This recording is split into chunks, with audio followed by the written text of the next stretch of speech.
चला आज आपण 2026 मधल्या एका काल्पनिक पण तितक्याच संभाव्य अमेरिका-इराण संघर्षावर एक नजर टाकूया.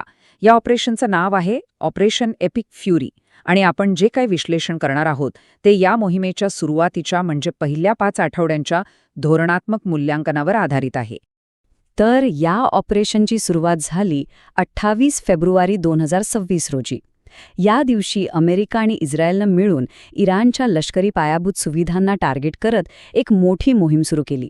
आणि खरं सांगायचं तर या एका कारवाईनं मध्य पूर्वेतील संपूर्ण सुरक्षा समीकरणच बदलून टाकलं.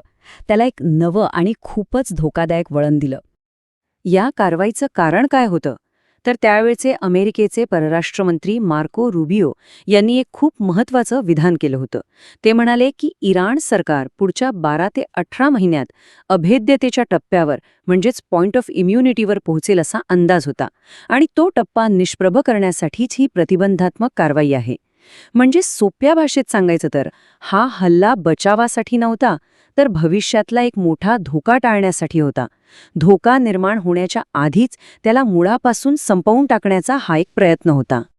आता हा अभेद्यतेचा टप्पा किंवा पॉइंट ऑफ इम्युनिटी नक्की आहे तरी काय?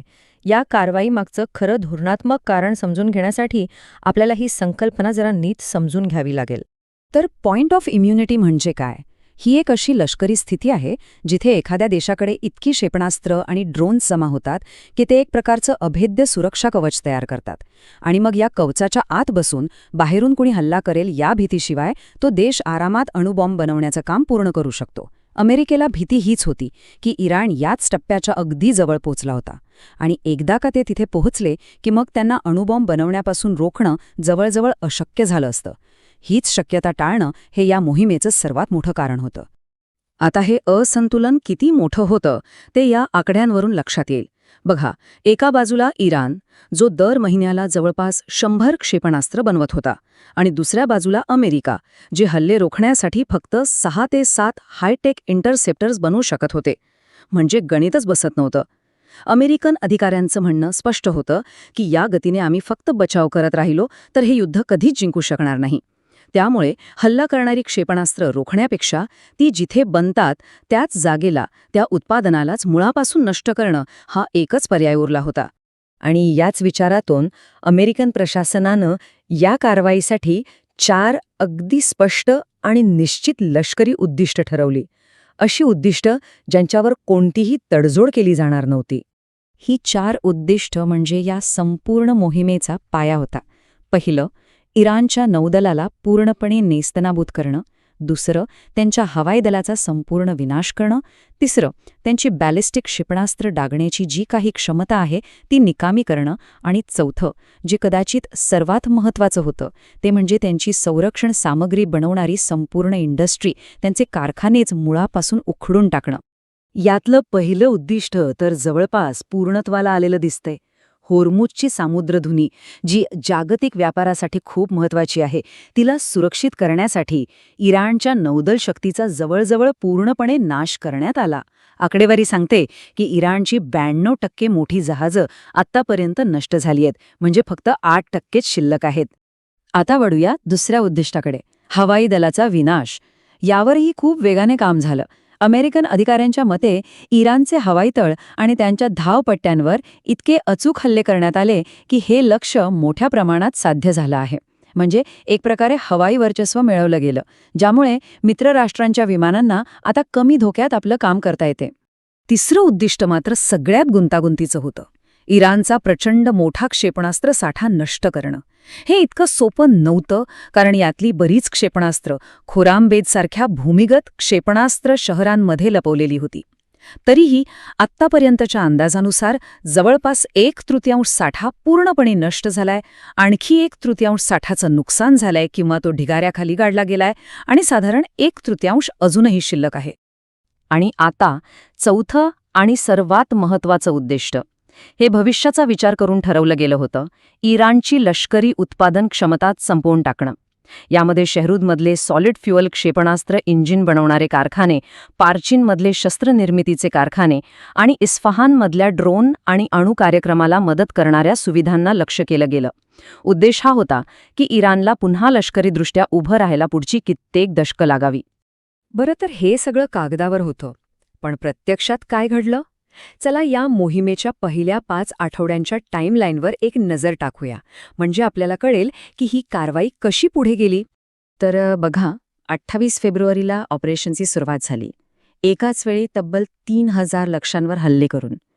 त्यानंतर लगेचच 1 मार्चला इराणचे सर्वोच्च नेते अली खामेनी यांच्या हत्येची बातमी आली, जो एक खूप मोठा धक्का होता. पण या सगळ्यात अमेरिकेचंही नुकसान झालं. 13 मार्चला इराकवर त्यांचा एक KC-135 टँकर विमान पाडण्यात आलं आणि मग 26 मार्चपर्यंत मोहिमेचं लक्ष हळूहळू बदललं आणि ते पार्चिनसारख्या औद्योगिक तळ्यांना नष्ट करण्याकडे वळलं. आणि या हवाई मोहिमेची तीव्रता किती जबरदस्त होती याचा अंदाज या एका आकड्यावरून येतो.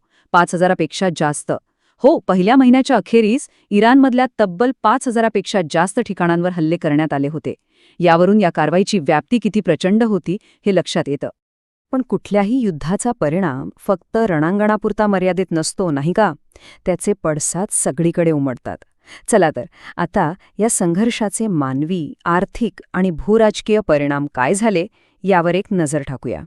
ही आकडेवारी बघितली की युद्धाची भीषणता लक्षात येते. 30 मार्चपर्यंतच्या अंदाजानुसार इराणमध्ये लष्करी आणि नागरी मिळून 2076 ते 6900 लोकांचा मृत्यू झाला. पण ही आग फक्त इराणपुरती मर्यादित राहिली नाही. लेबनॉनमध्ये 1142, इस्रायलमध्ये 30, इराकमध्ये 23, अमेरिकेचे 15 सैनिक आणि अगदी UAE आणि कुवेतसारख्या देशांनाही याची झळ बसली. यावरून या युद्धाचा प्रभाव किती दूरपर्यंत पसरला होता हे स्पष्ट दिसतं. आता दोन्ही बाजूंचा रणनीतींमध्ये जमीन आसमानाचा फरक होता. अमेरिकेची घोषित रणनीती होती की आम्ही आमची सर्व उद्दिष्ट जमिनीवर एकही सैनिक न उतरवता साध्य करू. याउलट इराणची प्रतिक्रिया काय होती? तर त्यांनी घोषणा केली की जमिनीवर आक्रमण झाल्यास ऐतिहासिक नरक निर्माण करण्यासाठी आम्ही तब्बल 10 लाख सैनिक जमवू.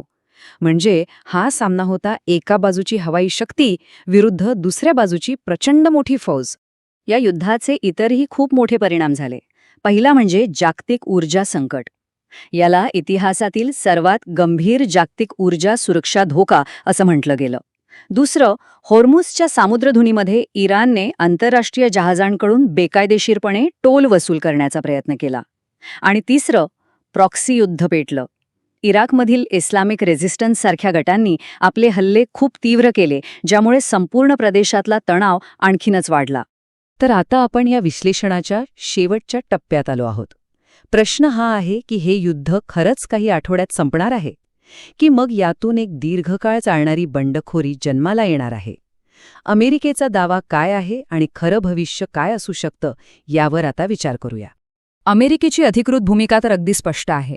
परराष्ट्रमंत्री रुबियो यांच्या म्हणण्यानुसार ऑपरेशन ठरलेल्या वेळापत्रकानुसार किंवा किंबहुना त्याहूनही वेगाने पुढे जात आहे. आणि ते ठामपणे सांगतायत की हे युद्ध महिन्यात नव्हे तर काही आठवड्यांतच संपेल.